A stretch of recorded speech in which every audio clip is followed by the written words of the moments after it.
வெண்பருத்தி நூலெடுத்து வாய் வெடிச்ச பூவெடுத்து நான் அணிஞ்சிட தொடுத்து வச்ச நடினமான மாலை இது.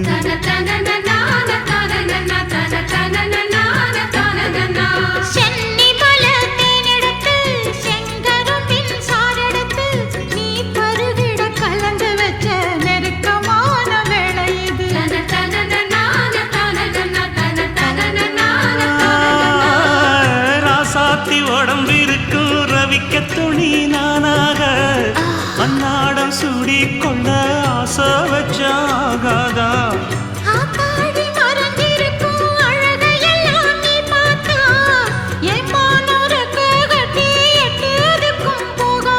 அடிச்சி சக்கரையே எட்டி நீயும் நிக்கிறியே நான் ஏங்கி ஏங்கி பார்க்கிற போறாங்க